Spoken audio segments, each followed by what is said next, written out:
안녕하세요. 반갑습니다. 좀 쉬다가 이제 왜 그 문제풀이집을 이제 끝내고 모의고사 개발한다고 2달 가량은 저는 수업을 이제 쉰 상태가 됩니다. 이제 마지막으로 여러분들이 올해뿐만 아니라 몇 년간 준비를 한 그 시험에 대한 마무리죠. 마무리 시간입니다. 그래서 사실 한 달여가 채 안 남았죠. 안 남았습니다. 그래서 좀 많이 기존에 외웠던 거를 잘 외워도 잘 잊혀지는 것들 있죠. 그리고 이제 왠지 나올 것 같은데 잘 모르겠다 하는 부분들을 반복 암기하는 것이 지금 시기에서는 가장 좋은 방법입니다. 그렇다고 뭐 스터디를 다 없애라는 것은 아니고 가끔 만나는 스터디를 계속적으로 이제 하시면서 공부를 하다 보니까 올해 이것이 나올 것 같다는 그런 정도의 간단한 스터디를 계속 꾸준히 하시는 게 다른 이제 수험생들 만나면 위로와 안정감을 또 찾잖아요. 그죠? 그런 이제 시간들을 잠깐만 가지고 나머지 시간들은 오롯이 개인적으로 외우는 시간입니다. 그래서 반복 암기를 지금부터 이제 많이 하면 할수록 내가 1, 2점 상대적으로 상대방보다 많이 나온다고 생각을 해야 되죠. 나중에 시험장에 들어가서 실제 시험을 보게 되면 너무나도 익숙한 수업의 주제와 상황들, 그리고 작성 방법 조건도 어디에선가 본 듯한 내용인데 답을 적으려고 하니까 정확하게 이것이 맞는지 모르지. 그때부터 이제 뭡니까? 이제 시업 현장에서 이제 스트레스를 엄청 많이 받게 되고, 사실은 많이 아는 학생들은 그런 이제 인지 갈등 안 생깁니다. 왜냐하면 많이 알수록 잘 보이기 때문에 정답에 가까운 답을 적고 점수를 이제 많이 받는다는 거죠. 가장 제가 이제 아까워하는 학생들은 커트라인에서 이제 1, 2점 사이에 떨어지는 학생들은 어찌 보면 시험을 쳤을 때 한두 개 용어가 들어갔으면 1차 합격을 할 학생들이 이제 대부분이라는 거죠. 그래서 내가 그렇게 되지는 않아야겠다. 그러면 어떻게 된다? 많이 외워야 된다. 지금은 기존에 보지 않은 책들 볼 필요 없고 본인이 이제 가지고 있는 노트, 요약된 그 내용들이 있죠. 그리고 외우다 보면 요약 그 용어 위주로 많이 외우다 보니까 전반적인 또 이해가 안 될 때만 그 글로 돼 있는 이론서를 발췌해서 보는 거지 절대 전공서를 보지 않습니다. 계속 외워야 됩니다. 그래서 생물 내용학이 이제 배점이 100점 만점에 거의 55점 가까이 됩니다. 그것을 여러분들이 1차적으로 제일 많이 점수를 받을 수 있는 부분인데 그것을 3순위로 밀어놓는 사람들인데 그렇게 해서는 합격할 수 없다는 거. 그리고 항상 답을 적을 때는 이게 고등학교 생원, 생투 수준인데 너무 쉬운 답안 아니야 하더라도 제가 꼭 얘기했습니다. 기본적으로 특히 생물 교육론과 관련해서 이제 수업 상황과 연계된 문제가 나온다면 고등학교 수준의 낮은 수준이라고 본인이 생각하는 답도 적고 전공 내용도 적는 것이 옳다. 그리고 최근에 기출되고 채점된 것을 보게 되면 시험지 안에 있는 자료에서 그 내용 그대로가 답으로 1순위로 채점됐다는 것을 우리가 알 수 있어요.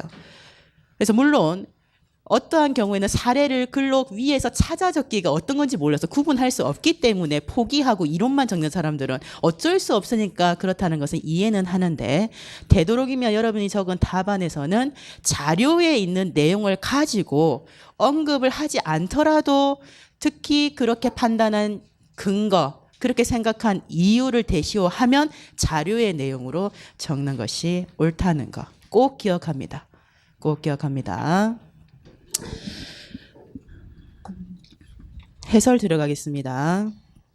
자, 1번.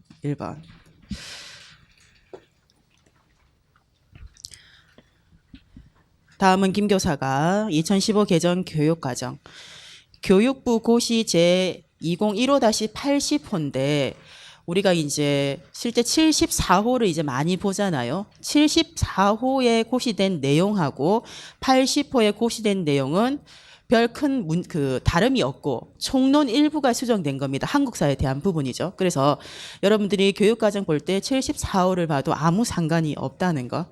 근데 이제 최근에 총론이 이제 개정 고시된 것이 80호이기 때문에 이렇게 명시를 해 놓은 것이다. 80 나 이거 잘 모르는데 겁먹을 필요 없습니다. 똑같은 내용이다. 중학교 과학교육과정 연수를 받고 정리한 내용의 일부입니다. 그래서 노트 정리를 이렇게 한 부분이라는 거죠. 첫 번째, 성격을 모든 학생이 과학의 개념을 이해하고 과학적 탐구 능력과 태도를 함양하여 2009 개정 교육과정과 다른 것은 개인과 사회의 문제를 이라는 것이 이제 들어갔다라고 했고, 과학적이고 창의적으로 해결할 수 있는 과학적 소양을 기르기 위함이다. 과학적 소양 함량은 여러 차례 계속적으로 강조되고 있는 과학과 교육과정의 이제 핵심 어떤 인간상을 키울 것인가, 과학적 소양인입니다. 자, 두 번째 내용을 보게 되면 네 가지 영역의 핵심 개념을, 그러니까 작년에 핵심 개념이라는 거, 기존에는 2009 개정까지는 과학 지식에 관련해서 그냥 개념이라고 표현했는데 2015에서는 이제 핵심 개념. 그래서 내용 체계를 보게 되면 아주 여러 표들이 여러 장이 있잖아요. 그죠? 교육과정에 보게 되면. 그래서 영역, 그리고 이 영역을 여러 개의 핵심 개념으로 나누고 핵심 개념에 관련해서 일반화된 지식이 무엇인지를 또 세분화한 다음에 각각의 내용 요소와 탐구 기능을 연계한 것을 표로 나타내다 보니까 이제 공통교육과정이라고 하면 초등학교 3학년부터 중학교 3학년까지 이제 사용을 하다 보니까 표만 해도 여러 페이지가 이제 나오게 되는 부분이죠. 자, 그랬을 때 이 네 가지 영역이라는 것은 기존에 우리가 지식을 네 가지 영역으로 나누던 내용입니다. 어떻게 나누는가? 이것은 개정 고시된 것마다 조금은 달리 표현이 되고 있더라. 자, 2015에서는 이 네 가지 영역은 2007 개정과 똑같다라고 얘기를 했죠. 그래서 운동과 에너지,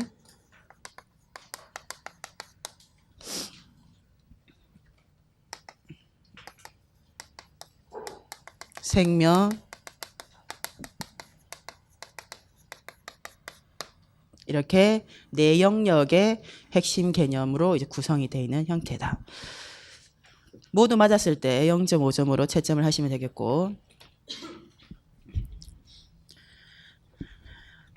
자, 그리고 핵심 개념과 과학 탐구가 학교급과, 학교급은 5개 학교급이죠. 그죠? 초등학교 3개, 중학교, 고등학교 이렇게 나누어져 있고, 그리고 영역 간에 연계되도록 한다. 통합 주제에 대한 내용이 있습니다. 통합 주제. 기존의 교육 과정에서는 이제 우리가 문화생지 영역이 분과적으로 많이 이제 나누어져 있었어요. 그래서 계속 이제 융합적인 시각을 가지고 교과서를 이제 교육 과정을 구성을 했다라고 하더라도 통합 주제는 2015에서 처음으로 만들어졌습니다. 초등학교에서 통합 주제가 2가지가 있어요. 그래서 우리 과학과에서는 3, 4학년에 하나, 5, 6학년에 하나 이렇게 제시가 되어 있고, 중학교에서는 3가지. 중학교 1, 3학년이잖아요. 그죠? 3년간. 그래서 교과서는 3년에 교과서 한 권이 나오는 것이 아니라 중학교 1학년, 2학년, 3학년이 배울 수 있는 3권으로 이제 구분이 되게 됩니다. 그래서 각각의 학년별로 통합 주제가 하나씩 이제 들어가는 형태가 된다. 그 3가지의 그 단원명이 되겠죠. 그죠? 명확하게 기억을 하라고 했고. 자, 4번 보겠습니다. 일단 기본 개념의 통합적인 이해와 탐구 경험을 통하여 과학적 사고력, 과학적 탐구 능력, 과학적 문제 해결력, 과학적 의사소통 능력과 과학적 참여와 평생 학습 능력 등의 과학과의 핵심 역량, 우리 과만 있는 것은 아닙니다. 이제 과목별로 핵심 역량이 제시되어 있는데 과학과에 5개가 있고 외워야 된다라고 얘기를 제가 했습니다.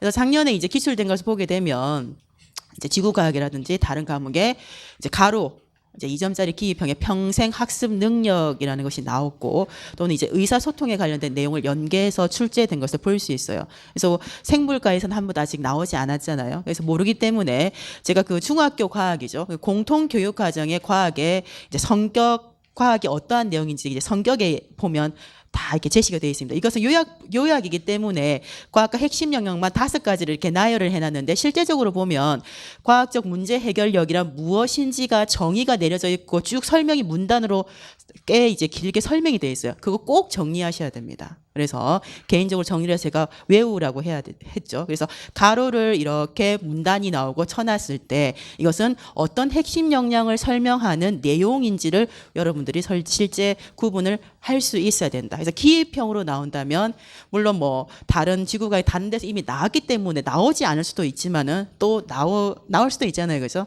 그래서 개별적으로 꼭 지금 한 번도 안 했다. 요트를 좀 요약을 하셔가지고 외울 필요가 있습니다. 자, 그리고 목표는 총괄 목표와 이제 하위 목표. 이렇게 이제 표현을 하고 있는데 생략을 해놨습니다. 이렇게 적으라고 하려고. 자, 그랬을 때 목표.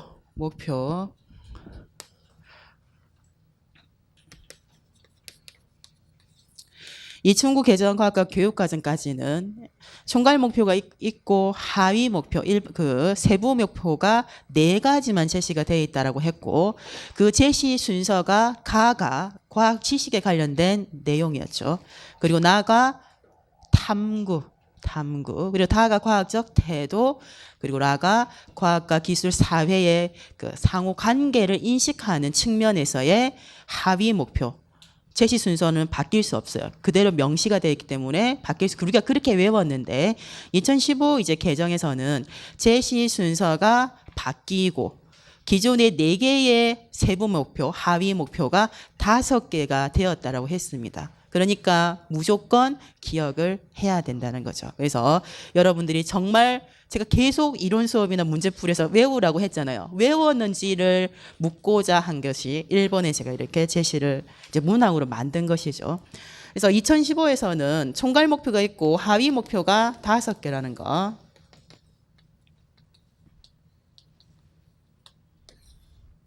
답안지에 보면 제가 공통교육과정 과학의 목표라고 해서 제시를 하고 있습니다. 순서가 달라졌어요. 그러니까 이전에 그 개정 교육과정, 이전의 교육과정에서는 가가 지식이었잖아요. 이것이 태도. 나는 그대로 탐구. 그리고 다가 지식, 라가 과학, 기술, 사회의 관계에 대한 STS라고 표현을 하면 안 된다고 그랬습니다. 그래서 한글로 과학, 기술, 사회의 뭐 상호 관계 인식이라든지 관계의 측면이라든지 이 용어를 가지고 제시를 하고 많은 새롭게 신설이 되었다라고 얘기를 했습니다. 그래서 1번에서 묻고자 하는 것은 조금 전에 4가지 영역을 적고 니은에서 통합주제, 중학교에서 배우게 되는 통합주제 3가지를 적고 자, 디귿이라 되어 있습니다. 평생 학습 능력이라는 힌트를 줬어요. 이것과 관련 있는 하위 요소는 신설된 이 마항입니다. 마항을 그대로 명시된 대로 정확하게 적는 것이 좋지만 그렇지 못한 경우들을 많죠. 밑줄 그어진 용어가 분명히 있을 때만 1점으로 채점을 하겠습니다. 자, 그래서 자, 기억을 설명했고요. 니은은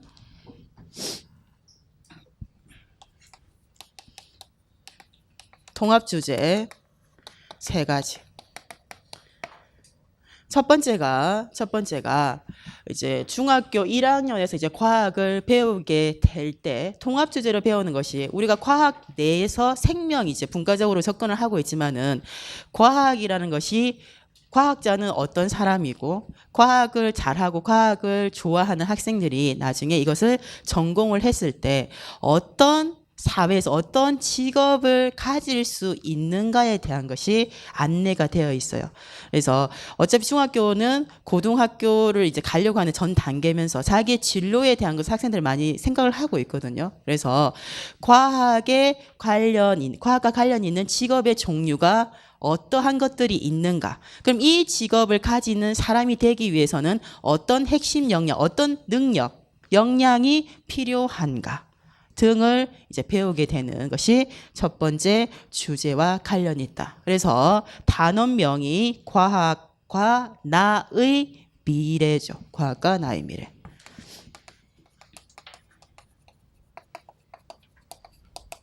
과학 관련 직업의 종류,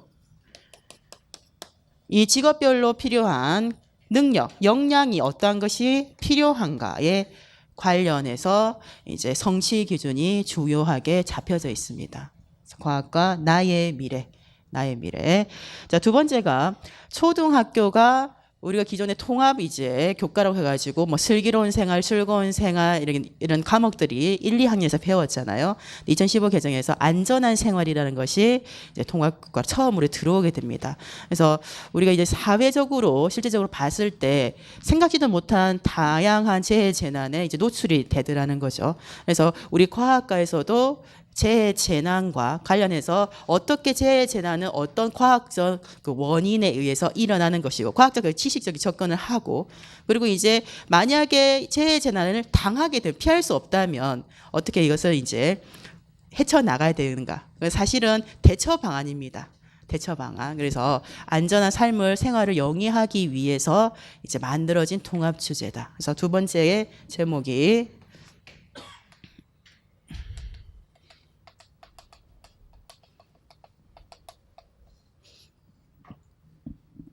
재해재난과 안전. 그래서 각종 재해재난을 사례를 이제 조사를 해가지고 그 재해재난이 일어나게 되는 것과 관련해서 과학적인 이제 원인이 어떤 것이 있는지를 분석을 하고 그리고 재해재난에 어떻게 대처할 수 있는 방안을 학생들이 이제 토론을 하는 형태로 수업이 진행이 되는 것. 그리고 마지막은 과학의 유용성을 보여줄 수 있는 통합 주제입니다. 그래서 마지막 이제 단원이 되겠죠. 그래서 과학 기술과 인류 문명, 과학과 과학 기술이 인류 문명에 어떠한 영향을 미쳐왔고 어떻게 영향을 미칠 것인가 등등에 대한 것을 다루게 되다 보니까 첨단 과학에 대한 내용들의 일부가 이제 소개되면서 이제 마무리를 하게 되는 세 번째 이제 통합 주제가 되겠다. 과학 기술과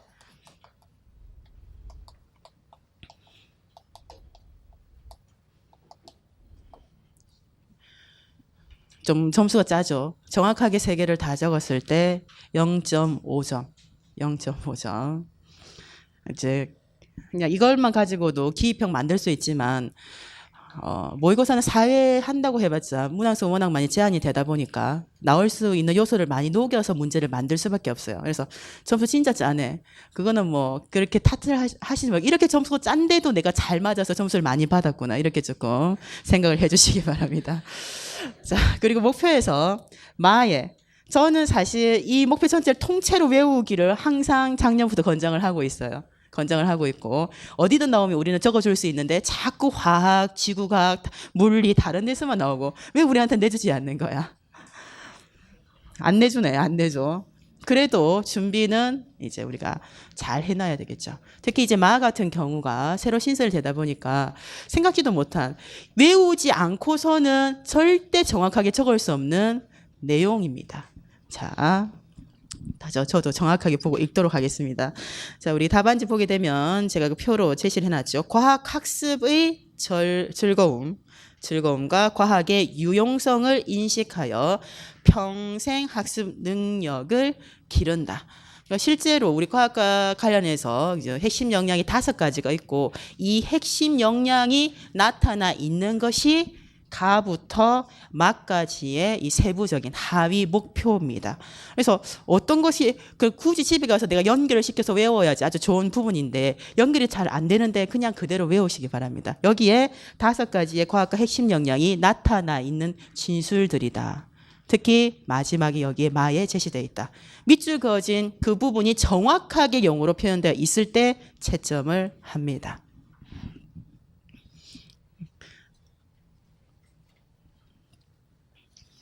한 문항밖에 없어서 기입형 좀 아쉽네요. 자, 넘깁니다. 그 다음 이제 9번부터는 서술형이잖아요. 서술형.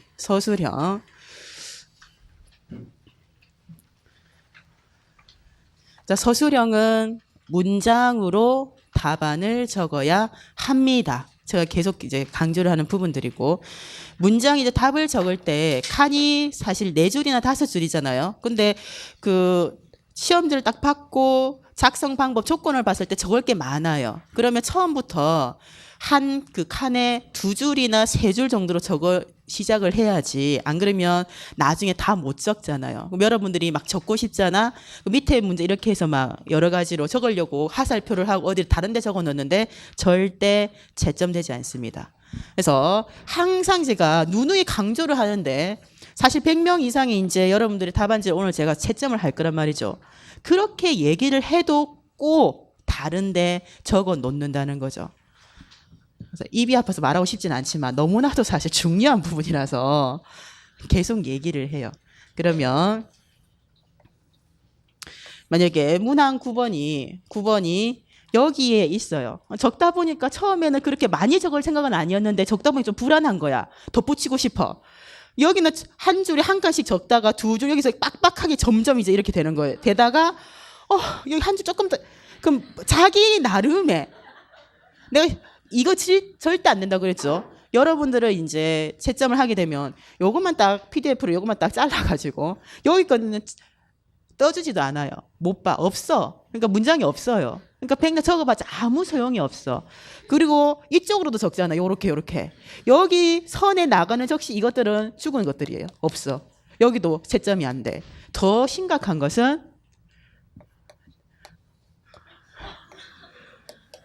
10번, 9번. 안 할 것 같지? 항상 있어요.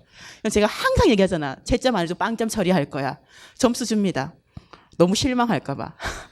네, 안 돼요. 절대 안 됩니다. 이렇게는. 이렇게 할 수 없어요. 이렇게 할 수 없다. 물론 이 안에서 9번인데 작성 방법이 조건이 두 가지잖아요. 첫 조건을 모르겠어. 근데 안 적을 수 없으니까 두 번째 조건 답을 먼저 적고 나중에 생각이 나서 그 뒤를 이어서 첫 번째 조건 적는 건 아무 그건 없습니다. 적어도 상관없어요.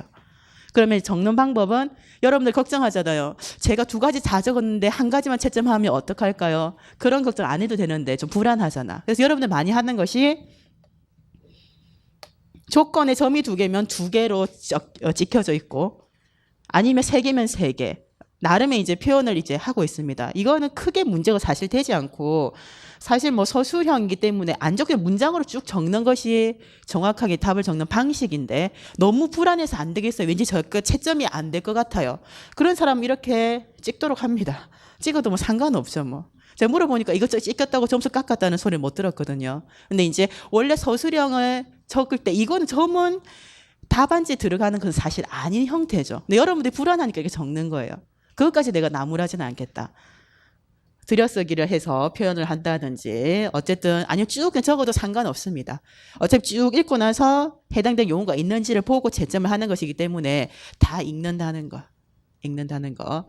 그리고 이것만 채점하는 사람 3명은 전국의 수험생 9번만 채점을 계속하고 있기 때문에 그것만 보고 있어요. 헷갈릴 것도 없어. 그것만 계속 이제 보는 거죠. 대신 이왕이면 정확한 용어가 들어갔을 때 채점이 된다는 거. 근데 간혹 용어는 없고 그 채점자들이 생물 선생이다 보니까 임용을 친 사람들이잖아요. 그래서 관련해서 정확하게 뭐지 기억이 나는 이거 용어는 없는데 맞다 해줘야 될 것 같은 데에 이제 의견이 분분해진다 그랬죠. 근데 3명이 매기는데 1명은 1점, 2명은 빵점 하면 여러분 끝이 33. 2명은 1점, 1명 빵점 66. 다 빵이거나 1을 다 줬으면 뒤에가 00으로 나오는 형태입니다. 근데 이것이 이제 무시할 수 없는 것이 그러니까 어떤 사람 1점 줬으면 다른 사람도 1점 줘도 되는데 굳이 그 사람 빵점을 준단 말이야. 그 사람 그 준거에서는 자기는 1,500명을 그렇게 계속적으로 채점을 한다는 거죠. 근데 이게 한 문제면 상관없는데 기입형 8문제를 빼고 나서 14문제가 걸려 있잖아요. 그러다 보면 사실은 엄청나게 이제 사실 합격에 좌우가 된다는 거죠. 그래서 우리의 목표는 무엇이다? 모든 3명의 평가자들로부터 1점씩 다 받는 부분 점수가 이게 나눠지지 않는 거. 근데 아주 많이 나눠진대요, 사실은. 나눠진다라고 한다.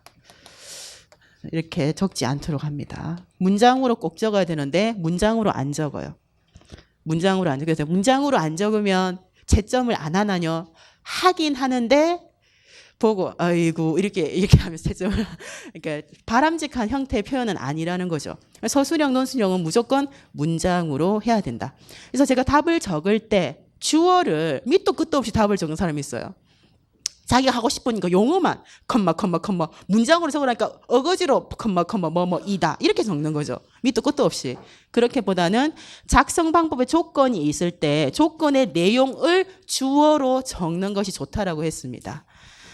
어떻게 적어야 되는지 조금 이따 보겠습니다. 자, 9번 문제 봅니다. 9번. 다음은 신경계의 구조와 기능에 대한 수업 과정의 일부이다. 지난 시간에는 잘 봐야 됩니다. 중추 신경계에 대해서 배웠다. 그러니까 지난 수업의 주제가 중추 신경계였어요. 중추신경계는 뇌와 척수로 구성되어 있고 뇌는 다음과 같이 구분된다고 배웠어요. 이거는 뭡니까? 배웠던 내용을 복습하는 요약을 다시 회상시키기 위한 내용이죠. 오늘은 지난 시간에 관련된 언급은 끝났고 오늘은 말초신경계에 대해서 알아보겠다. 오늘의 수업 주제는 말초신경계에 대한 것을 배우는 것. 그래서 지난 시간에 배웠던 중추신경계와의 공통점이나 차이점이 무엇인지 우리가 공부를 해보자. 수업의 도입부입니다. 수업에 대한 오늘 무엇을 배울 것인지 안내를 하는데 굳이 지난 시간에 무엇을 배웠죠? 이걸 이제 멘트를 까는 것은 어떤 문항을 어떤 이론으로 문항을 내기 위해서 문장을 만드는 거예요. 그래서 문제를 어떻게 만든다고? 문장을 다 만들어 놓고 문제를 만드는 것이 아니라 나 오슈벨에서 동화설 낼래. 나 오슈벨의 수업 원리 적용 답이 전진적 분화로 낼래. 나 선행적입자의 비교 낼래. 정해놓고 이렇게 만들어요. 자, 그래서 이렇게 앞에 중추신경계를 지난 시간 배웠죠. 오늘은 말초신경계에서 배웁니다라고 제시를 해놓고 있습니다. 자, 이후에 교사가 실제 이제 본 수업으로 들어간 겁니다. 말초신경계를 배우는 것이 본 수업이기 때문에 말초신경계에 대한 것을 쭉 설명하는 것을 볼 수 있어요. 체성신경계와 자율신경계로 나누어져 있고 체성신경계가 어떻게 되어 있고 자율신경계 그림 자료 보세요. 어떻게 되어 있습니다. 설명하면서 학생들에게 묻는 부분도 있죠. 그래서 자율신경계를 보게 되면 교감신경과 부교감신경이 있는데 어떤 관계가 있는 것처럼 보이나요? 했을 때 학생들이 서로 반대작용을 해서 여러 가지 내장 기능을 조절해요. 네, 맞았어요. 하략 이렇게 되어 있죠. 그래서 묻고자 하는 내용은 두 가지입니다. 첫 번째가 오슈벨의 동화설에 의한 유의미 학습의 유형 중에 어떤 유형에 해당하는지를 쓰시오. 자, 동화설이라는 것은 오슈벨이 상위적 학습, 병위적 학습, 하위적 학습, 그리고 전진적 분화의 원리와 통합적 화합, 조정의 원리를 설명하기 위해서 구성한 유의미 학습 이론이에요. 그러니까 동화설이라는 것이 나오게 되면 어떤 수업의 유형이냐, 다른 거 생각할 것 없이 상위적, 병위적, 하위적.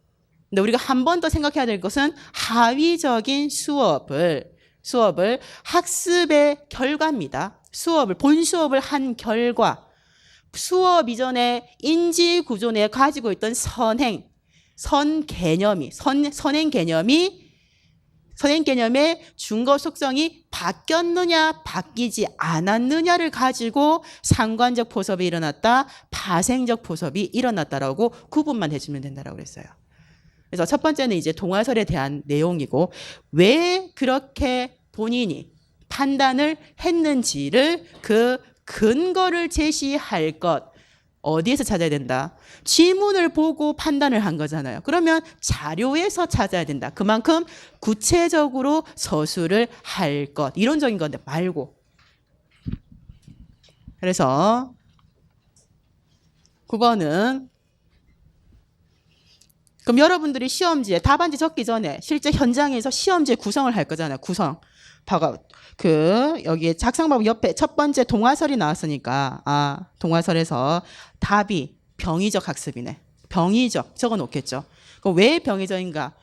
답을 구성할 때 이론적인 것을 일단 기본적으로 구성을 하잖아요. 왜 병위적인가 하면 인지구조 내 수업 이전에 가지고 있던 관련 개념하고 본 수업에서 배우게 되는 개념이 그 개념의 그 포괄성 그리고 일반성, 추상성이 같은 수준이다, 비슷한 수준이다, 동등하다 등의 용어를 가지고 여기 쭉 적어놓는 그 용어들을 포괄성 이것이 비슷하다고 적어야지 적어놓고 위에서 찾아서 관련해서 구체적으로 적는 거죠.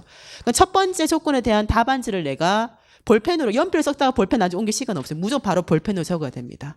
사실은 그랬을 때 주어를 어떻게 한다? 첫 번째 조건 봅니다. 위의 수업은 오슈벨의 동화설에 의한 유의미 학습 유형 중 어떤 유형에 해당하는가? 그럼 나는 어떻게 답을 적어야 된다고?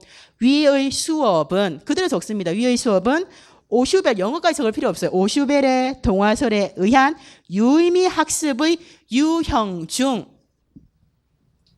유형에서 어디에 해당한다? 병위적 학습에 해당한다.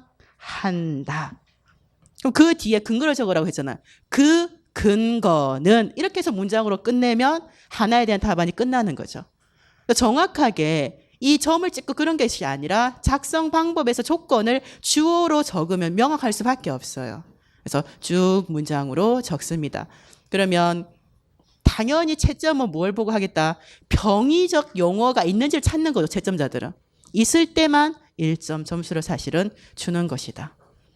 네, 여러분도 어찌 적는다고? 밑도 끝도 없이 점을 찍고 병의적 학습이다. 무엇이가 그냥 병의적 학습이다 이렇게 적어요. 많은 학생들이 사실은. 근거는 뭐뭐 하고 이기 때문에 끝나면 안 돼. 때문이다. 제발 이렇게 안 적어줘. 그냥 근거만 넣으면 뒤에가 없어. 때문에. 그 다음 넘어가. 다음 점이야. 이렇게는 적지 말라는 거죠. 쭉 이렇게 서술을 해야 된다. 자, 병의적 학습은 어떻게 제시된 내용을 가지고 설명해야 되죠. 그래서 이전에 무엇을 학습했다? 중추신경계 개념입니다. 중추신경을 배워야죠. 그죠? 그러면 인지구조에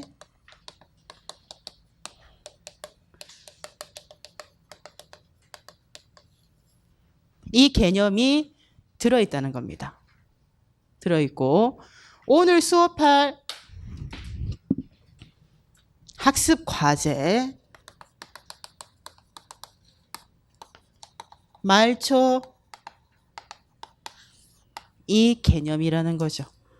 그래서 언급을 할 때 이전에 학습을 해서 인지구조 내에 관련 있는 정착 개념이죠.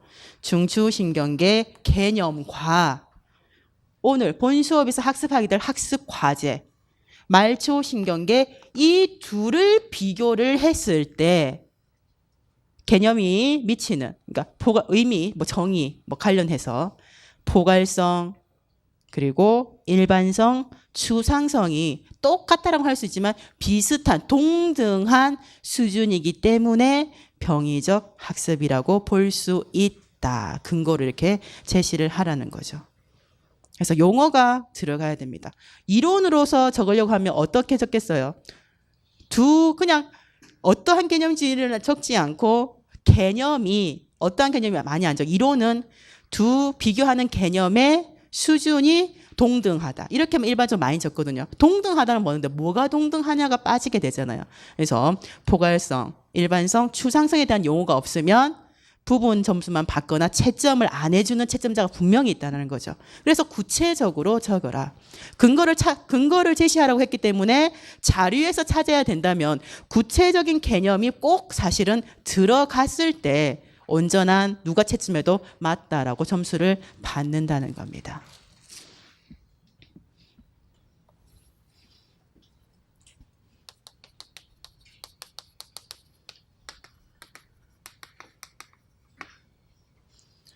자, 그러면 수업을 한 결과 나중에 인지 구조에 이들이 이제 통합이 되게 되죠. 고정 고착이 되잖아요. 그죠? 개념이 본 수업에 대한 개념이 어디로 나라는 수준으로 이렇게 달라붙는다는 병이죠.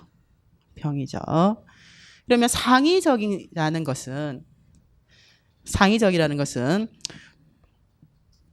인지 구조의 본 수업 학습 과제와 관련 있는 관련 정착 개념이 이미 있습니다. 그죠?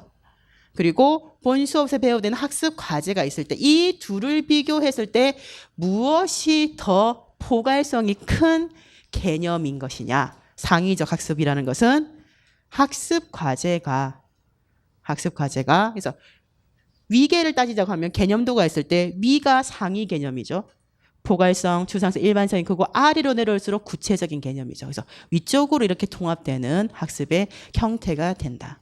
그래서 오슈벨은 시험이 나올 때 개념도를 활용한 문제들이 많이 나오게 돼요. 신경계는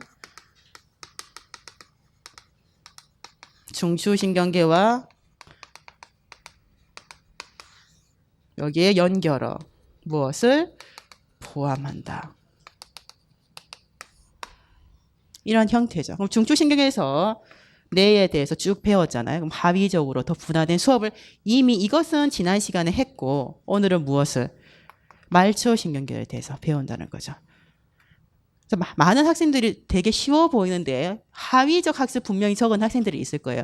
제시된 내용을 보니까 말초 신경계가 어떻게 구성되는지를 쫙 이렇게 전진적 분화처럼 쫙 펼쳐놨잖아요. 그거는 본 수업에 대한 것을 학습하는 세부적인 내용인 거고, 항상 동화설은 이미 인지구조 내 지난 시간에 무엇을 배워서 관련 정착 개념 어떤 것을 가지고 있고 오늘 배우는 주제와 비교했을 때 동등한 수준의 개념인지, 상대적으로 어떤 것이 상위 개념이고 하위적인 내용인지를 비교해서 이렇게 제시를 한다는 거죠. 시험에 가장 많이 나오는 것은 하위적인 학습 두 개의 종류를 구분하는 것. 그러면 하위적 학습에 구체적으로 여러분들이 상관적 포섭이다, 파생적 포섭이다라고 여러분이 판단을 했어요. 근거를 적으라고 하면 빠짐 첫 번째가 어디로, 무엇으로 문장이 시작해야 된다? 밑도 끝도 없이 중거 속성이 변한다, 변하지 않는다 적지 말고 학습의 결과.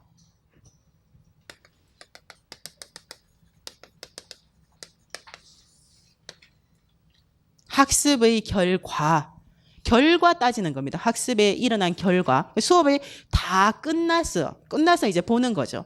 학습의 결과. 학습자가 인지 구조 내에 가지고 있던 관련 개념, 관련 정착 개념이 수업 이전에 이미 가지고 있었던 거예요.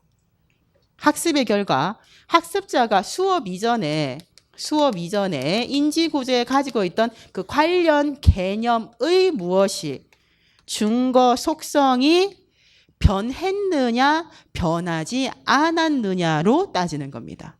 그래서 여러분들 답지의 근거가 학습의 결과 쭉 이렇게 나오고 나서 나오는데 여러분들은 뭐만 적는다? 중거 속성이 변하면 변하지 않았기 때문에만 적는다는 거죠.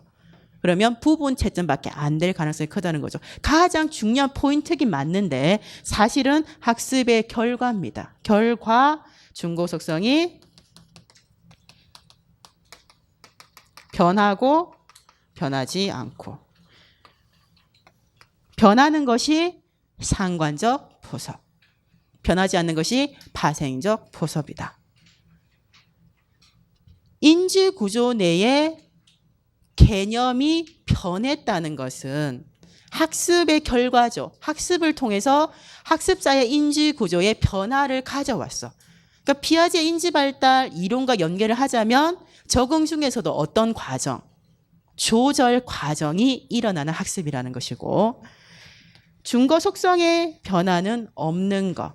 그러니까 동화 과정. 이미 본인이 개념에 대해서 알고 있는 정의나 중거 속성을 통해서 신뢰가 맞는지 아닌지를 판단한다든지, 그러니까 예증이나 신뢰를 드는 학습은 파생적인 포섭. 그러다 보니까 피아제와 관련해서는 이제 동화 과정으로 설명을 많이 합니다. 이쪽으로 연계되는 것이, 피아제와 연계되는 것이 과거에 1차 객관식에서 많이 나온 패턴의 유형이다. 시험에서. 적는 거는 똑같아요. 막 외우고 있어. 상관적인 조절, 이것만 외우는데 어떻게 문장으로 풀었을 것인가를 조금은 지금 쓰는 연습을 해야 된다는 거죠. 학습의 결과를 가지고, 결과, 이것이 변했는가 변하지 않았는가를 판단하는 것이다. 그래서 제가 적은 그 답안지에 모범 답안이라고 하지만 모범, 제가 생각하는 건 답안이죠. 답지 만든다고 특히 제가 논술형, 제가 여러분한테 채점할 때 논술형 그렇게 쓰면 안 된다고 엄청 막 뭐라고 하고 했잖아. 피드백 해줄 때 미안하다는 생각을 했어요. 제가 이제 문항을 구성을 할 때 이미 답을 만들어 놓고 구성을 한 것은 맞지만은 논술형의 표현, 서론, 본론, 결론은 제가 처음부터 서론, 본론, 결론 가지고 하진 않았잖아요. 그래서 제가 답지를 이제 만들면서 이거를 연필로 물론 적진 않고 이제 워드를 칭히 쳤는데 시간 제한으로 쳤습니다. 수험생이 적을 수 있는 시간 내. 워드가 좀 빨리 쳐지긴 하지만은 제가 나름의 틀을 가지고 이제 보여주기 위해서, 제가 이제까지 한 번도 생물 교육론 문제만으로 논술형을 낸 적이 없잖아요. 그래서 그 작년에 처음으로 그렇게 나왔어요. 우리 이제 생물과에서. 그래서 앞으로도 나오게 된다면 논술형으로 표현하는 것에 대한 첨삭이 한 번 정도는 피드백이 필요하겠다 싶어서 제가 낸다고 했고 3회도 그랬더니 강생이 네가 내라 해서 내가 지금 미쳐버릴 것 같아요. 저 3세 문제를 냈는데 3회 논술형만 비워져 있어요. 그것만 지금 자료를 책을 30권을 쌓아놓고 왜 저에게 이런 짐을 주십니까? 오, 주도 아니야, 강 선생. 그래서 오늘 제가 여러분 사실은 이제 8번 문제에 대한 이제 첨삭을 우리가 뭐 국어나 이제 인문 계열 쪽에 이제 그 과목은 아니기 때문에 표현이나 맞춤법 띄어쓰기 이런 거에 대한 그 감점은 없습니다. 그래도 틀에 맞춰져서 논술형처럼 누가 봐도 채점자나 출제자가 뿌듯하게 볼 수 있을 정도로는 저 형태로는 형식은 갖추고 표현하는 것을 시간 내 표현이죠. 상당히 시간이 많이 걸리는 거. 그래서 서론 거 대충 적으면 되지 학생은 항상 그렇게 얘기했는데 서론 적는 것이 상당히 무엇을 적을까? 평가니까 평가로 서론을 구성을 할까? 그럼 전반적으로 결론도 서론 평가로 매점이 돼야 되잖아요. 탐구 활동이니까 탐구 기능으로 할까? 그래도 2015 개정으로 갈까? 뭐 혼자 엄청 구성을 한 10편 정도 해서 10편 정도. 적은 게 사실은 별 보잘것없이 제가 엄청나게 그 짧은 시간에 학생들이 하는 과정처럼 30분 더 걸렸어요. 고백을 하자면 어려웠다. 뭐 하다가 여기로 왔지? 너 여기 왜 왔어? 답지를 보기 위해서. 채점하겠습니다. 본인의 답지. 답안지 1번. 첫 번째 조건부터. 병의적을 병렬적 적어도 상관없어요. 여러 이제 이론설에 좀 다르게 표현되어 있지만은 우리 항상 그 용어도 좀 조심스럽게 적자는 입장이죠. 평가원에서 기출됐을 때 사용한 용어를 이왕이면 적으라 했더니 불안하니까 병의적, 병렬적 다 적습니다. 본인 아는 거를. 병의, 병렬적 이게 용어가 들어가면 1점 채점하면 되겠고 근거가 있습니다. 근거. 자, 이전 학습으로 인해서 학습자 인지 구조 내에 정착되어 있는 중추신경계 개념. 그러니까 중추신경계 개념이 인지 구조 내에 있는 중추신경계 개념이라고 하든지 이것이 용어가 표현이 돼야 돼요. 여러분들의 그 근거 안에 문장에.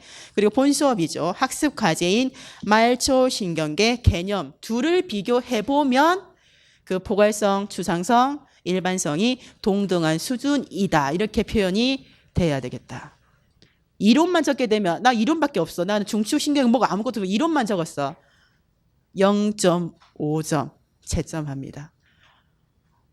그리고 간혹 분명히 0.5점 부분 채점 자기는 해놨는데 선생님이 빵점 해놨어요. 그럼 제가 생각하기에 추상성이고 포괄성 이런 것이 명확하게 제시가 안 돼 있고 그냥 동등하다고 돼 있으면 빵점입니다. 나는 아무것도 없이 두 개념이 수준이 동등하다. 무슨 수준인지 없어요. 빵점 채점합니다. 너무 빵점을 강조하는 것 같긴 한데 좀 냉정하게 채점하기 바랍니다. 냉정하게. 자, 두 번째. 오슈베르 요미 학습 이론에 의하면 위 수업의 학습 과제가 무엇이다? 이것을 배우는 것이 말초신경계의 개념이 학습 과제죠. 이 과제는 어떤 유의미가를 지니고 있는지를 적는 거예요. 자, 적기는 적는데 제시되어 있는 것이 근거를 수업 과정에서 제시하고 있는 개념들을 예로 들어서 굳이 이것을 적어놓은 이유가 뭐다? 찾아서 좀 구체적으로 적으라는 거죠. 구체적으로 적으라는 것이다. 자, 유의미가 최근에 많이 나오고 있습니다. 유의미가.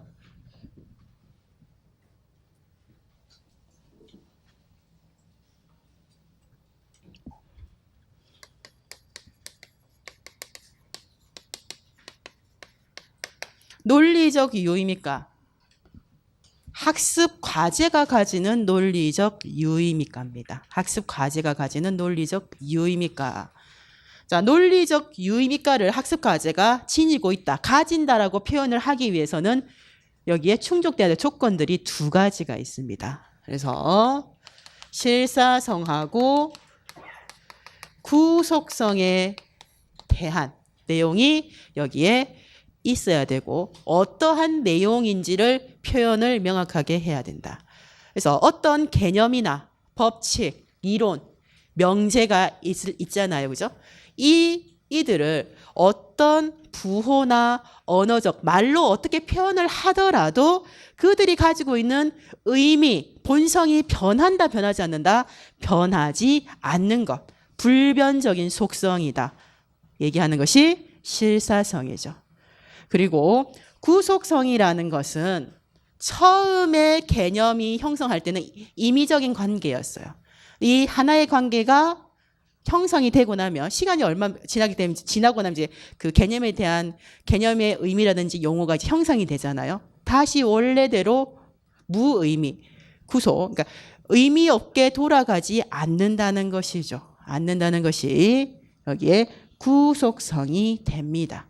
그래서 논리적 유의미가는 기본적으로 본 학습 과제 세시대는 말초신경 개념 이것만 단독으로 봤을 때 두 가지를 만족할 때 논리적 유의미가를 지닌다는 거죠.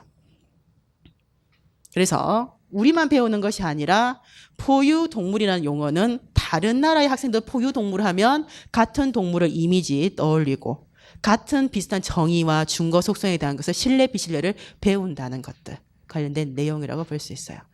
그래서 논리적 유의미가를 가진다. 어떠한 개념? 수업에서 배우는 과학에 관련된 개념이 명사형으로 되어 있잖아요. 그래서 제시되어 있는 본 학습 과제죠. 말초신경계를 배울 때 배우는 다양한 개념들은 어떤 부호나 언어적으로 바꾸어 표현을 해도 그 의미와 본성이 변하지 않는 실사성과 구속성에 대한 것은 이 두 개를 가진다는 것이 그래서 논리적 유의미가를 지닌다. 이것이 하나 나와야 되고 그리고 학습 과제는 잠재적 유의미가를 지니고 있다는 것. 무엇을 통해 할 수 있다? 도입부에 나와 있죠. 이전 시간에 굳이 언급을 해준 이유가 잠재적 유의미가를 좀 서술을 하도록 하기 위해서 문장을 이렇게 제시를 한 겁니다. 그래서 학습 과제의 말초신경계 개념과 관련해서 학습자가 이전에 이미 학습해서 관련된 개념이 인지구조 내에 있어요. 있기 때문에 학습의 결과 여기에 말초신경계 개념이 여기에 고정 고착될 수 있는 관념이 있을 때 무엇을 지닌다? 잠재적 유의미가를 지닌다라고 할 수 있는 거죠. 그래서 어떤 유의미가를 지니고 있는가? 두 가지를 다 지니고 있어요. 논리적 유의미가를 지니고 있고 이전 시간에 이것을 배운 것이 자료에 제시가 되어 있잖아요. 그러니까 잠재적 유의미가를 지닌다라고 여러분들이 근거로 제시를 할 수 있는 거죠. 근데 이 학생이 이 수업을 함에 있어서 오늘 수업은 말초신경계 개념을 배우는 학습이다. 말초신경계만 쭉 나와 있어. 그러면 논리적 유의미가는 따질 수 있지만 잠재적 유의미가는 따질 수가 없죠. 근데 여기서 제시되어 있는 것은 잠재적 유의미가가 있기 때문에 여기까지도 제시를 해줘야 된다. 적어야 될 내용 많은데 점수는 조금 짜게 되어 있습니다. 또. 자, 그래서 두 번째 그 작성 방법의 조건에서 학습 과제 말초신경계 개념이죠. 말초신경 개념 분명하게 제시를 합니다. 이것은 논리적 유의미가와 잠재적 유의미가를 지니고 있다. 그 근거는 그럼 각각의 근거를 대야 되잖아요. 논리적 유의미가를 지니고 있다는 근거는 해서 실사성, 구속성 관련해서 개념을 가지고 설명을 하면 될 것 같고 자 그리고 두 번째로 잠재적 유의미가를 지니고 있다는 근거는 이전 시간에 학습한 중추신경계 개념이라는 것이 인지구조 내에 있잖아요. 관련이 있는 개념이 있기 때문에라고 진술을 어떻게 표현하더라도 제시되어 있는 개념이 나와야 된다고 했어요. 제가 밑줄 그어놨죠. 그 개념들이 여러분들 답지에 들어가 있어야 됩니다. 개념이 없어요. 그냥 이론만 적었어요.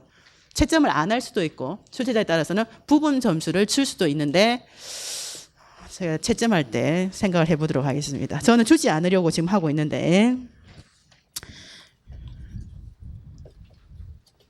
각각을 채점합니다. 10번. 다음은 생명유전을 주제로 두 가지 유형의 순환학습 모형입니다. 순환학습 모형이 종류가 아주 많습니다. 그 중에서 두 가지를 적용한 수업인데 수업이는 특별히 순서에 관계없이 나열을 해놨습니다. 자, 수업 1을 보겠습니다. 가에 남자와 여자에서 나타나는 정록생명의 비율을 보고 왜 정록생명은 일반적으로 남성에게서 많이 나타날까라는 인과적인 의문을 떠올린다. 그리고 정록생명이 일반적으로 남성에게서 많이 나타나는 이유에 대한 인과적 의문에 대한 잠정적인 답을 모둠별로 토의해서 발표한다. 그리고 실제적으로는 이제 가설을 세웠다는 거죠. 가설을 세웠으면 이제 연역적 방법을 통해서 검증에 들어가야 되죠. 그렇게 되면 이제 실험을 설계하는 것이 먼저 나오지만은 유전에 관련된 것은 유독 실험을 할 수 있는 형태가 아닙니다. 그래서 교사가 예측을 해봐라 이렇게 뭐 교배를 한다면 형태 어떠한 결과가 나올 것 같은지를 예측을 먼저 하게 한 다음에 실제 자료를 해석할 수 있는 다른 과학자나 다른 사람이 연구한 데이터를 나눠주는 걸로 해가지고 실제 결과와 예측을 비교하는 활동으로 일반적으로 구성이 되죠. 이것도 그렇게 되어 있습니다. 자, 그래서 예측을 하게 하고 교사가 제시된 자료를 해석한 이제 결과가 실제 이제 실험 결과라고 할 수 있어요. 이들을 비교해서 본인이 한 예측이 맞는지 맞지 않았는지 이 예측이라는 것은 나중에 자신의 가설이 옳다라는 것을 평가할 수 있는 평가 기준이 되는 겁니다. 그래서 확인을 해서 자신의 가설을 평가한다. 학생 중심의 탐색, 탐구를 할 수 있는 과정으로 구성이 되어 있다. 나는 교사는 모둠별로 학생들이 발표한 내용을 바탕으로 해서 생명유전은 성염색체에 의한 유전임을 설명한다. 이 두 번째 단계죠. 그래서 일반적으로 지금 가나 다로 되어 있는 것은 세 단계의 순환학습 모형이에요. 물론 이것이 이제 카플러스나 이제 로선도 세 단계 이제 모형이니까 제시되는 조건에 따라서 문제를 풀어주면 되겠습니다. 그래서 나는 용어를 도입하는 개념을 도입하는 단계. 자, 다가 배운 성염색체 유전의 예를 일상생활에서 찾아라. 적용 응용이죠. 개념 적용이다. 자, 두 번째 수업. 5개 단계니까 누가 봐도 5이겠지.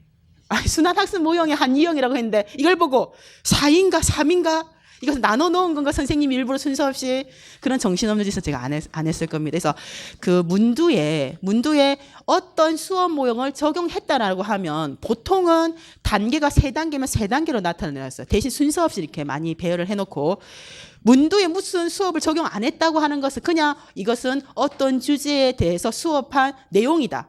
그거는 이제 단계는 마음대로 해놓고 밑에 뭐 발견학습 모형을 적용했다는 근거를 너무 발견학습처럼 보일까 봐서 5단계를 6단계나 이렇게 단계를 조금 그거를 손을 볼 수는 있거든요. 근데 이거는 누가 봐도 5이죠. 그러니까 냈을 때 누가 봐도 5이기 때문에 제가 순서 없이 섞은 거예요. 출제자 입장에서 너무 쉬워 보여가지고. 보겠습니다.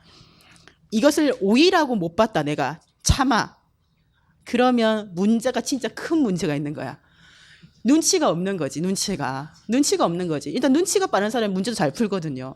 이걸 5인지 왜 이렇게 진짜 누군가는 있을 수 있단 말입니다. 진짜 문제입니다. 그러면 어떻게 문제를 정확하게 안 읽는 거. 그래서 제일 안타까운 거는 분명히 시험 칠 때는 못 봤어. 시험 치고 집에서 이제 시험 다 치고 나가지고 보니까 문제를 잘못 읽은 거야. 그러니까 비슷하게 적었는데 정확하게 답을 안 적은 거죠. 문제를 대충 읽으면 안 됩니다. 많은 학생들이 그렇게 해서 특히 작년에 그 논술형 같은 경우는 그런 문장이 문제에 있는 줄도 몰랐어요.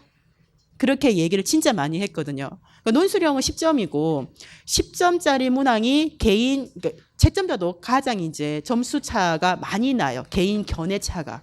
물론 그 관리를 하는 데서 채점할 때 3명이 똑같은 답안지를 채점했는데 누구는 6점 던데 누구는 2점이고 누구는 뭐 3점이야. 그럼 이상하잖아요. 그럼 이제 컴퓨터상에서 바로 뜬대요. 점수를 각각 이제 3명이서 입력을 했는데 탁 떠. 다시 도이 이렇게 뜬다면 그럼 다시 와. 점수 차가 너무 많이 나니까 다시 채점하세요. 또 각자 이제 토론을 해. 왜 이거는 이렇게 해서 막 이거는 맞는 내용이다. 그러면 내가 생각하기엔 이건 점수 주면 안 되는데 막 토해요. 점수 떴는데 또 배점 차이가 너무 많이 나. 그럼 또 튕겨. 그럼 또 그걸 점수 또 매겨야 되는 거야. 그렇단 말이죠. 근데 견해 차이가 없을 것 같죠. 똑같은 답안지 사람에 따라서 논술형이 가장 차이가 크다는 거죠. 서술형은 조건이 보통 두 개로 나눠지니까 2점, 2점이거나 1.3점이거잖아요. 3명 채점 해봤자 별 차이가 안 나. 1점 차이 날 수가 있지. 누구는 1점 돼, 누구는 빵점 줄 수 있어. 그건 안 튕긴대. 그럼 넘어가는 거야.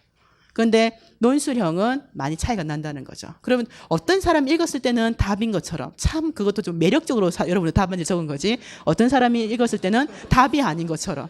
근데 이게 아주 사실은 중요한 문제입니다. 근데 대부분이 좋은 쪽으로 받느냐? 그렇지 않죠. 깎인다는 겁니다. 깎인다는 거. 밑도 끝도 없이 흥분해서 또 다른 소리를 했는데 오히려 다시 넘어가 보도록 하면 다시 마음을 다잡고 A는 학생이 생명유전과 성염색체에 의한 유전을 설명할 수 있는지를 평가하는 거니까 주제가 유전에 대한 것을 이제 학생들 탐색에 탐구 활동을 하고 가계도를 일반적으로 해석하는 것을 가장 많이 하고 그가 과정을 통해서 학생들이 스스로 생명 유전이 어떤 유전인지를 파악하면 좋은데 그렇지 못하잖아요. 그러니까 교사의 도움을 받아서 과학 그 개념을 학습한 다음에 실제 잘 이해했는지 아닌지를 이제 피드백을 받는 것이기 때문에 오이에서는 마지막 단계인 5번째 단계인 평가 단계이다. B는 생명 유전 가계도를 해석하여 생명은 우성인지 열성인지를 토의하게 한다. 그리고 생명이 여자보다 남자에게서 더 많이 나타나는 이유를 모든 별로 토의하여 정리하게 한다. 학생들 활동이죠. 2번째 단계인 탐색 단계. C는 초파리 눈색의 유전을 보여주는 자료를 제시하여 초파리 눈색 유전을 학습한 개념으로 설명하게 한다. 우리가 지금 하고 있는 것은 사람, 남자와 여자에게서 생명이 나타나는 비율을 가지고 이제 접근을 해서 생명 유전이 성염색체 유전인가, 상염색체 유전인가, 열성인가, 우성인가를 파악하는 이제 주제인데 초파리가 나왔잖아요. 그럼 사람에 대해서 배우고 난 다음에 다른 새로운 상황이나 소재, 초파리에 적용한 그 내용이죠. 정교합니다. 정교화.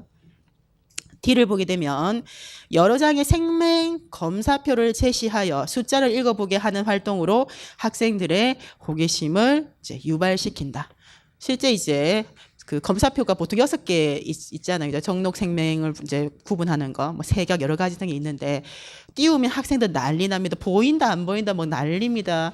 그래가지고 수업을 실제적으로 이렇게 하는데 아주 이제 흥미를 이제 그 요하는 부분이면서 이제 교사가 좀 조심해야 될 것이 이것이 뭐 세격에 있던 생명들 삶에 그 큰 지장은 없는데 그것을 학생들이 선입견을 가지고 이제 접근을 하게 되면 학생들을 계속 놀리는 스트레스를 서로 이제 받게 되는 부분들이 있거든요. 조금 이제 조심스럽게 다뤄야 될 필요는 있죠. 호기심을 유발한다 돼 있으니까 첫 번째 수업의 도입부죠. 그죠? 관여 단계. 그리고 이가 학생들이 탐색한 결과를 종합하여 발표하게 하고 생명은 열성이고 성염색체에 의한 유전임을 설명한다. 3번째 단계죠. 설명 단계.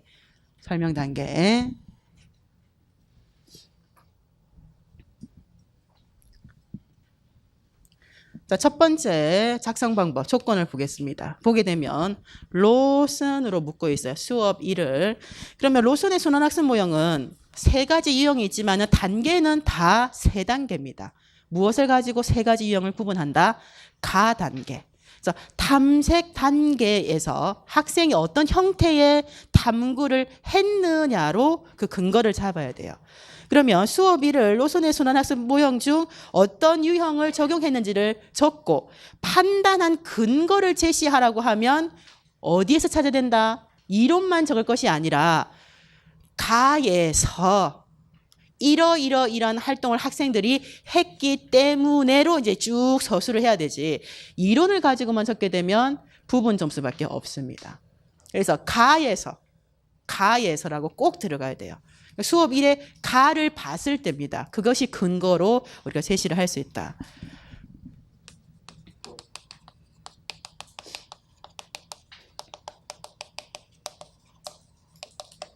최근에 물화생지 서로 해를 갈거나 해갈이를 하거나 같은 해에 아주 많은 빈도로 높은 빈도로 나왔어요. 우리도 실제 3가지 유형의 순환학습 모형을 어떠한 근거로 나눌 수 있는지 5점짜리로 기출이 2년 전 됐습니다. 또 나오지 말란 법은 없습니다. 없어요. 자, 그랬을 때 탐색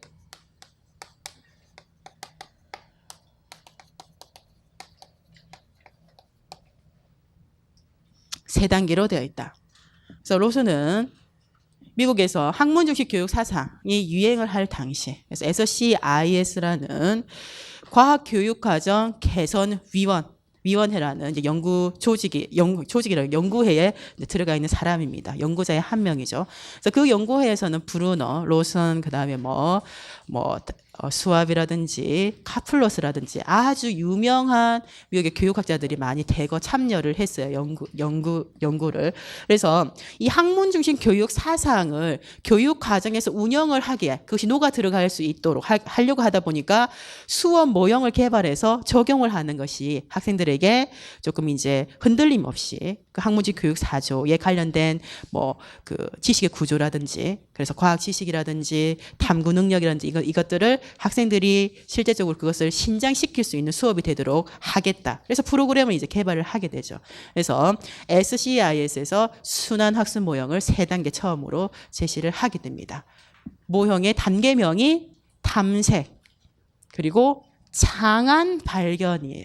3단계로 제시되어 있는 SCIS 프로그램을 현장에서 실제적으로 이제 적용을 합니다.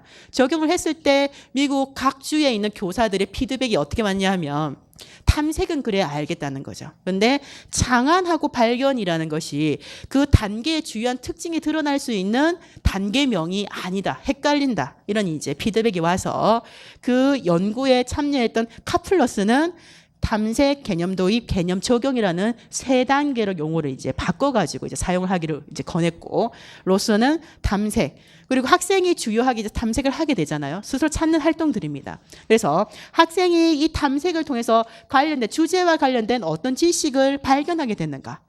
이 탐구를 하는 과정에서 어떤 탐구 기능, 탐구 요소 능력이 향상되었는가? 과학적 태도는 어떤 것이 늘어났는가? 학생이 찾고 학생이 스스로 과학적인 개념을 말을 해야 된다는 거죠. 그래서 그 발견의 전체적인 의미는 학생이 찾고 교사는 무엇만 과학적인 용어만 도입을 해주는 사람이다. 이런 입장으로 용어 도입 그리고 과학적 개념을 학습한 다음에 적용 3가지로 제시를 하고 있다. 그중에서 이 탐색 단계에서 학생들이 어떤 형태의 탐구를 하는가 어떤 형태의 탐구를 하는가에 따라서 3가지 유형으로 나누어진다라고 봤습니다. 서술적, 기술적, 순환, 학습 모형. 그리고 경험 기초적 순환 학습 모형과 가설 연역적 순환 학습 모형. 똑같은 순환 학습 모형인데 3가지 유형이니까 이 앞쪽에 있는 제목에 이 내용에 힌트가 있다는 거죠. 그러면 서술하고 기술만 중점적으로 한다는 거. 의문을 떠올리긴 떠올려요. 왜냐하면 수업 주제와 관련해서 교사가 학생의 흥미를 동기 유발을 하기 위해서 일상생활에서 접할 수 있는 현상이나 어떤 상황을 제시를 하게 되죠. 그러면 재미있다, 호기심을 보인다는 말이죠. 의문을 떠올리긴 떠올리는데 인과적 의문은 아닙니다. 서술적 의문을 떠올리고 서술적 답을 찾는 거예요. 답을 찾는 과정에 기술 서술이 들어간다. 대부분이 주요하게 관찰을 중요하게 다뤄가지고 관찰을 이제 중심적으로 다뤄가지고 관찰을 해서 관찰한 결과를 기술하죠.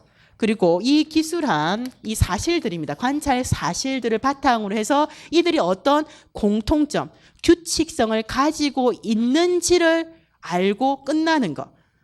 그러니까 여러 가지 잎의 모양들이 있잖아요. 잎의 다양한 모양들이 있을 때 나뭇잎은 이러이러한 모양이 있다라고 이제 결론을 내리게 되는 거. 그러니까 서술적인 의문.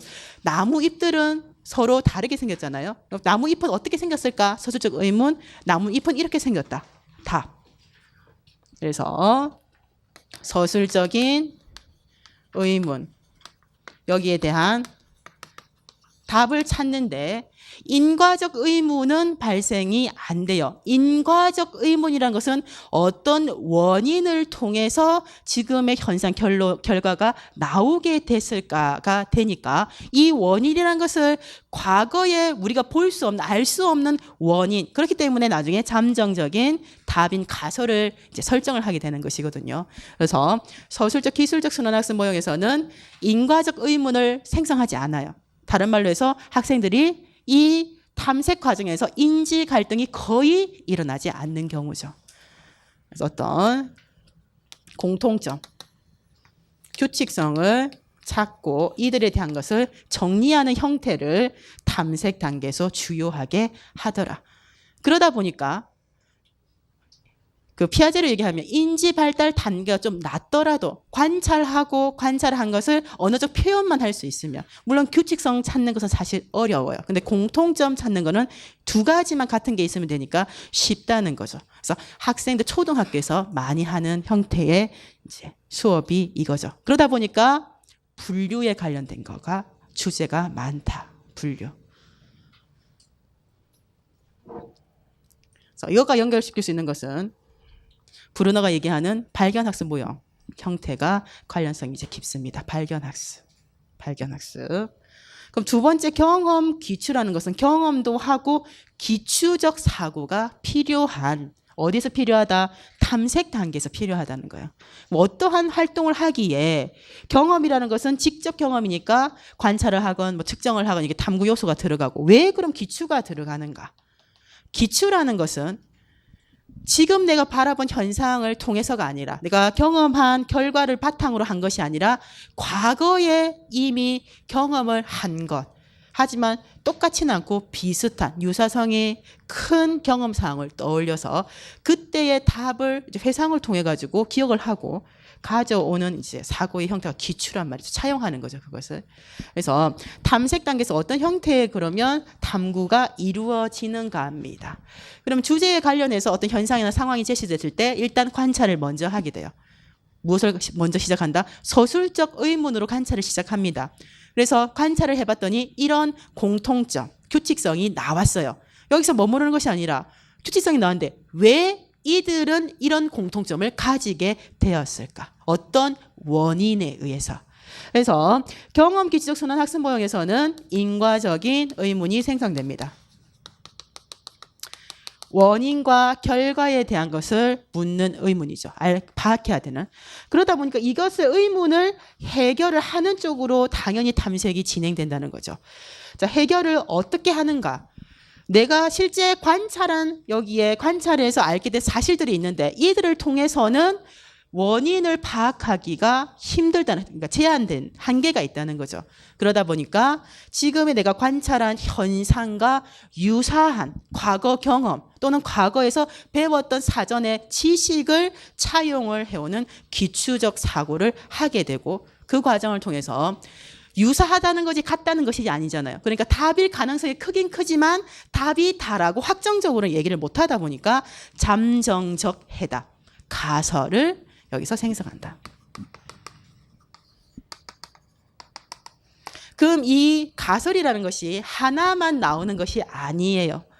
대안적 가설이 다양하게 나올 수 있잖아요. 그러면 다 유사성을 근거로 해서 제시를 했어요. 타당성을 가지고.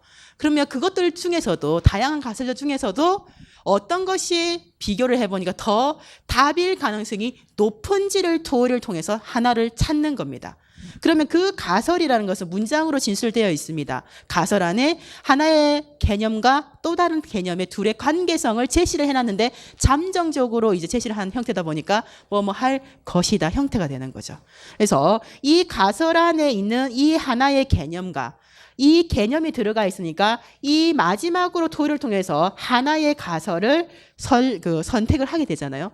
이 안에 포함되어 있는 용어를 그 다음 단계에서 이제 학습을 하는 형태가 이제 진행이 되는 거죠. 그래서 가설을 설정하는 과정에서 토의가 들어가는 것은 맞아요. 그리고 뭐 결론을 내린다는 것은 실험을 해서 검증을 통해서 가설이 옳고 그름의 판단, 결론을 내리는 것이 아니라 여러 대안 가설들이 있는데 그 중에서 어떤 것이 가장 그럴듯한 답인지에 대한 것을 토의를 하고 결론을 내린다는 거죠. 결론이라는 용어만 보면 바로 여러분들은 이걸 생각을 하더라도 이걸로 바꿔요. 결론 도출이라는 것만 생각을 하고. 근데 결론은 여기서도 쓸 수 있다는 말입니다. 그래서 경험 기초적인 것은 인과적 의문을 생성하고 가설을 생성하는 것까지가 주요한 탐구의 그 내용이다. 그럼 가설 연역적. 제목만 봐도 가설을 세우고 연역적으로 검증을 하는 것까지가 들어가야 되겠구나. 이 가설을 세우기까지는 이전 경험 기초적에서 얘기를 했어요. 근데 좀 차이는 뭐냐 하면 경험 기초적 순환학습 모형은 경험이라는 것을 좀 오랜 시간 관찰이나 활동을 하게 됩니다. 실제. 그런데 가설 연역적 순환학습 모형에서는 오랫동안 관찰까지 하게 되면 다 할 수가 없어요. 그러니까 바로 인과적 의문을 생성할 수 있는 현상을 교사가 주제에 적합한 것을 제시를 해서 인과적 의문을 바로 떠올리고 바로 가설 생성으로 들어가게 되는 거죠. 기출을 통해서 가설을 생성합니다. 연역적인 연역. 하나에 이미 검증되어 있는 또는 알려져 있는 전제, 명제를 전제로 해서 이것이 우리가 흔히 얘기하는 그 연역법이죠. 연역적인 방법을 통해서 어떻게 가설을 검증할 것이냐를 이렇게 방법적으로 순차적으로 제시를 하는 거죠. 그래서 첫 번째가 연역적인 검증의 첫 번째는 가설 설정은 이미 그 이전에 되어 있는 것이죠. 그죠? 있고 무엇부터 시작한다? 가설을 검증할 수 있는 방법이 무엇인지를 고안하는 것. 다른 말로 실험을 설계하는 것부터가 연역적 검증의 첫 번째입니다. 그래서 이 가설이라는 것을 실험적으로 검증하기 위해서는 어떤 소재, 준비물을 가지고 어떤 실험을 구체적으로 해야 되는지를 변이 통제와 더불어서 그 과정을 구체적으로 계획하는 것. 그것을 검증 방법을 고안하는 것. 이것이 우리가 흔히 얘기하는 실험 설계. 실험 설계를 했으면 바로 일반적으로 실험 수행으로 바로 들어가는데 가설이 옳다는 가정하에 다음과 같이 실험을 한다면 어떤 결과가 나와야 된다는 거죠. 이것이 전제입니다. 옳다는 가정하에. 그래서 예측을 기대되는 예측 사례를 구체적으로 예측 원명으로 제시를 해요. 그러니까 예측 먼저 하고 나서 실제 실험을 해서 결과를 얻어서 이 둘을 비교했을 때 일치해야 가설이 옳다 이렇게 이제 그 논리를 가지고 설명을 할 수 있는 거죠. 그래서 예측한 결과와 실제 실험 결과를 비교해서 일치할 때 가설을 수용하게 됩니다. 그 수용했다는 것은 가설이 옳을 가능성이 이제 크다는 옳다는 것이기 때문에 결론 도출까지가 탐색에서 탐구 형태로 들어가게 되는 거죠. 이 세 가지를 표현을 하는 거예요. 그래서 로슨의 순환학습 모형이 굉장히 많이 나오고 있고 앞으로도 계속 많이 나올 것인데 무엇이 나오든 이제 찾는 거는 탐색 단계 활동을 가지고 여러분들 판단을 하는 거죠. 그 근거를 알고 있는데 얼마만큼 표현을 구체적이고 정확하게 해주는가에 따라서 부분 점수가 달라질 수밖에 없다는 거. 그래서 근거 보겠습니다.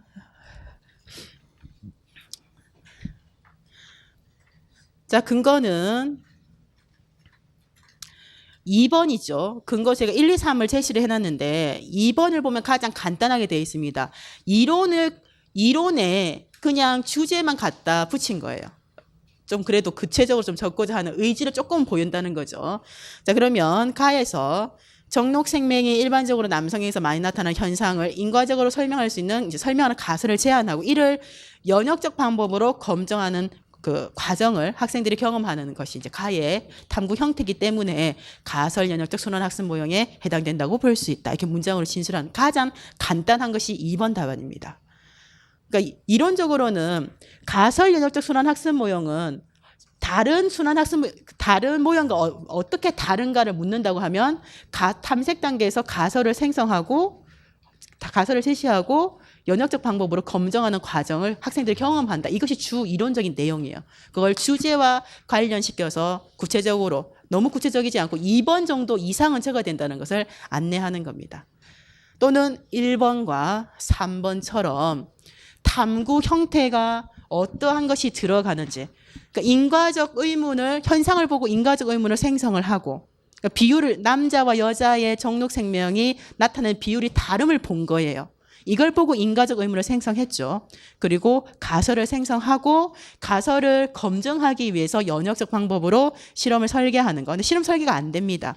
그래서 실험 설계가 되지 않기 때문에 이 이제 가계도를 봐가지고 이제 해석을 하는데 예측을 하는 것, 그리고 교사가 실제 제시를 한 것, 그 결과를 자료 해석을 통해 가지고 결과를 비교하는 활동을 통해 가지고 가설을 평가하는 것까지가 이제 서술이 돼 있잖아요. 그것들을 요약하는 형태입니다, 사실은. 네, 핵심적인 용어들이 들어갈 수 있도록 어떻게 표현하더라도 1번, 2번, 3번처럼 좀 구체적으로 근거를 적을 수 있도록 합니다. 두 번째는 오이 모형을 수업 단계에 맞게 순서대로 배열을 하라고 했죠. 자, A가 평가라고 했고 B가 탐색, C가 정교화, D가 관여, 그리고 E가 설명이라고 했기 때문에 순서는 D, B, E, C, A입니다. 1점. 자, 그리고 D는 관여 단계입니다. 자, 문제를 잘 봐야 됩니다. 관여 단계에서 교사가 추가해야 할 수업 내용을 그 단계의 특징이 나타나도록 구체적으로 서술을 하시오. 관여 단계에서 그 단계의 주요한 특징, 다른 단계와 다름은 수업이 도입부다 보니까 동기유발. 지금 제시되어 있는 내용이 동기유발이죠. 그죠? 그리고 중요한 것이 오이는 이 오이 모형을 수업에 적용하는 이유가 학생들의 개념 교환을 목적으로 하고 있어요. 개념 교환을 하기 위해서는 인지 갈등을 불러일으키고 인지 갈등을 이제 유발해서 학생들이 본인이 가지고 있던 선개념, 오개념에 불만족을 느끼고 그렇기 때문에 피아제가 얘기하는 조절 과정이 될 수 있도록 그래서 개념 교환이 일어나도록 하는 부분입니다. 그래서 선개념이 무엇인지를 확인을 해야 교사가 인지 갈등 유발할 수 있는 상황이나 현상을 제시할 수 있는 거죠. 그래서 관여 단계에 들어갈 수 있는 것이 학생의 선개념을 확인하는 활동이 들어가야 돼요. 구체적으로 주제가 생명 유전에 관련된 것이기 때문에 주제가 녹여 들어가도록 선개념 확인이에요. 중요한 핵심 용어는 주제가 들어갈 수 있도록 1번과 2번처럼 여러분들이 제시를 할 수 있겠습니다. 자, 그리고 밑에 박스가 있잖아요. 제가 만약에 이 문항에 대해서 답안을 9번 문항에 대한 답지가 있잖아요. 서술을 한다면 저는 이렇게 한다는 거죠. 들여쓰기를 해서 두 개의 조건이 들여쓰기를 각각 해서 이렇게 다음과 같이 표현하겠다. 그래서 작성 방법의 그 조건들이 주어로 들어가 있습니다. 제가 설명했다시피. 그래서 이렇게 적는 한 형태. 이건 제 답안이죠. 표현은 다 달라요. 국어 수준도 다 영어 표현 능력들도 다 다르기 때문에 적을 수 있는 것은 다양한 방법이지만은 좀 이렇게 문장으로 해서 들여쓰기를 통해 가지고 서술을 하도록 합니다. 참고 본인 답안이 또 우수할 수 있어요. 근데 굳이 제 걸 가지고 이걸 외울 필요는 없어요. 제 문제가 똑같이 나오지는 않습니다.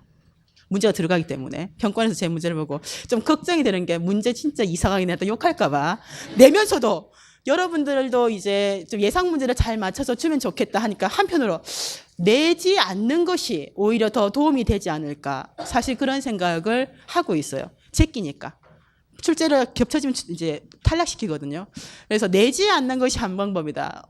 어떤 그런 우스갯소리를 해요. 모의고사는 안 해야 된다. 그래야 우리 내 수업을 받은 학생들이 좋은 성적이 나온다. 그런 우스갯소리가 있을 정도입니다. 다 제껴서. 근데 이제 제낄 게 많이 없어요. 사실은. 그 교육내에서 나올 수 있는 내용 요소가 한정되어 있기 때문에 그러다 보니까 비슷비슷한 것이 조금씩은 낼 수밖에 없는 서로의 그 입장들이 있어요. 저는 항상 문제를 낼 때 평가원에 계신 출제자분들이 내 문제를 보면서 아, 문제 잘 냈다. 이런 소리를 듣고자 싶어서 지금 논술형을 지금 내고 있습니다. 3교시. 지금 시계가 어디 갔지?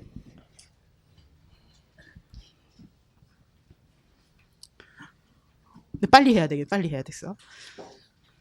나 오늘 많이 안 놀았는 것 같은데 줄을 잘 지금 붙들고 있는데 3교시 전공비